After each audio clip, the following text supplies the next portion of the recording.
in a Wall Street Journal op-ed, National Intelligence Director John Radcliffe sharing what he sees as the biggest threat to U.S. national security. He says China. Director Radcliffe saying it is time for the U.S. to get ready to respond. Joining us right now is McNeal, Managing Director with Longview Global and a CNBC contributor. He was a Defense Department official in the Obama administration. What do you think the reason was for writing this op-ed now? Good morning, Andrew. Look, very good question. Look, I think the article was very strong and in many ways very agreeable. Washington has long been concerned about China's growing comprehensive national power.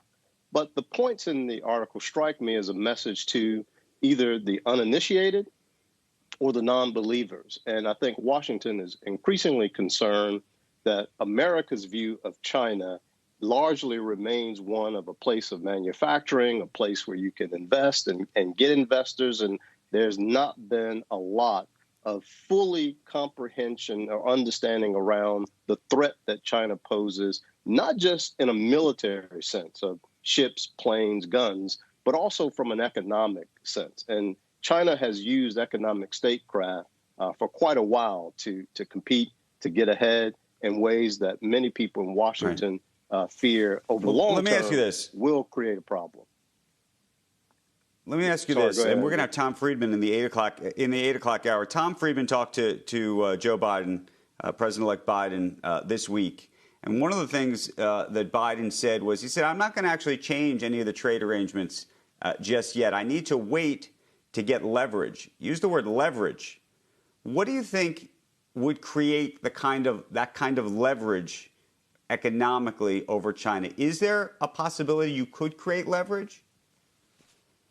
Look, I think it's going to be impossible to create complete leverage over China. The market is too big, and there are too many things that we depend on China for that's not going to provide any great leverage. What I do think we can do, and Joe Biden has talked about this, is to look to work closer with our allies and our partners on China. Many of them have some of the same issues with China. You're aware, Andrew, of the way they have punished Australia with triple-digit tariffs on wine and other things because the Australians simply spoke out and asked for an origin investigation for coronavirus, and the Chinese have punished the Australians. So I think what Joe Biden is looking to do is work closer with the allies to raise some of these concerns with China and pressure China from all fronts. That's about the only leverage that I can see sitting here that he will have.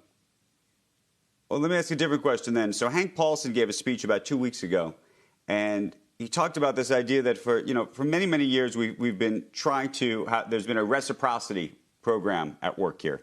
And he said we got to stop with the reciprocity. We actually have to get to what he calls targeted reciprocity, which effectively means you have to choose where you're going to get reciprocal and where you're not. And you probably have to put blinders on to some degree where you're not.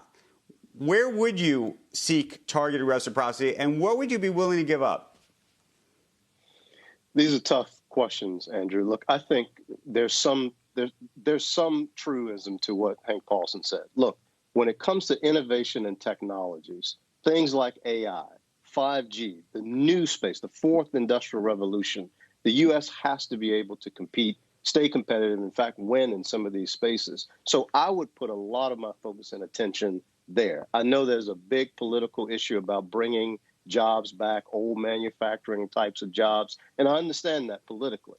But I think the real space here to compete with China is in these new technology spaces and making sure that they're not robbing us through laboratory espionage and corporate espionage. So I would focus very heavily on the fourth industrial revolution spaces that I just spoke about, the innovation space. Fair enough.